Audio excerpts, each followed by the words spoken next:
ከልጃ ዩቱብ ሰላም ሰላም። የትኛዋ ነሽ?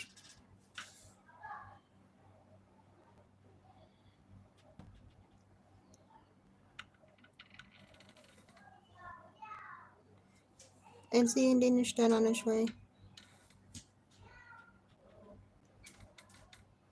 መሐመድ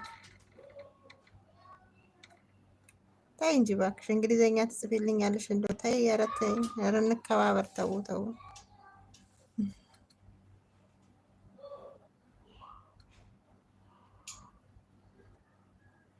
እንግሊዘኛ እስኪ በሀገሬ ቋንቋ ላይክ አድርጉ። 7 ሰው አለ እንዴ? ምንድን ነው እሱ?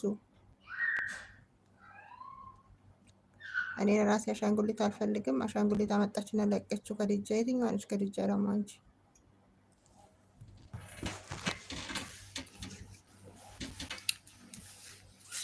ሰላም ናችሁ ሆይ? አላችሁ? አሁን ኤልሳ ቅድም ያለችውን እኔ ልድገምላችሁ፣ በደንብ አድርጌ ላብራራላችሁ። ኤልሳ ቅድም የደገመችው ማለት ነው። እኔ አብራራለሁ ማለት ነው። ላብራራላችሁ።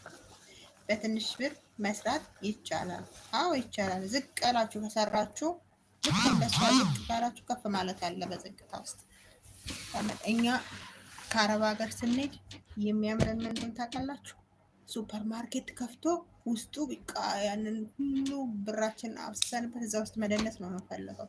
ግን ዝቅ ብለን ከሰራን ከሻይ ቡና ከጀመርን ለውጥ ኢትዮጵያ ውስጥ አለ። ግን እኛ ያንን አንፈልግም። ትንሽ ወደ ብስጭትና የሮጥን ወደ አረብ ሀገር ነው። እዚህ መተን የምንሰራውን ስራ አረብ ሀገር የምንሰራውን ስራ ኢትዮጵያ ብንሰራው ከዚህ የበለጠ ገንዘብ እናገኛለን። እውነት ለመናገር እኔ አሁን ነው ያወቅኩት።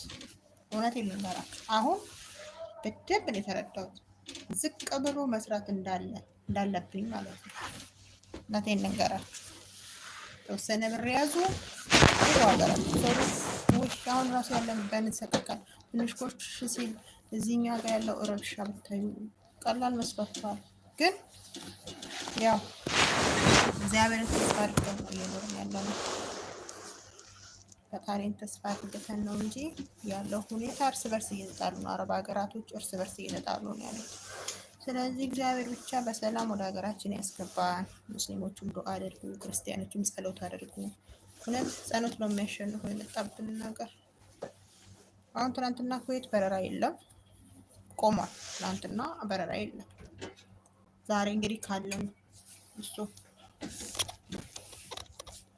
ገባችሁ። የዚህን ያክል ላይክ አድርጉ። ምንድን ነው እሱ? እኔ ጋር ስትደርሱ ነው እንደ ላይካችሁ ራሱ የሚጠፋባችሁ። ጉድ እኮ ነው። ወዴት ሄዳችሁ ደግሞ? እኔ ቁጭ ብላችሁ ካላዳመጣችሁኝ እወጣለሁኝ።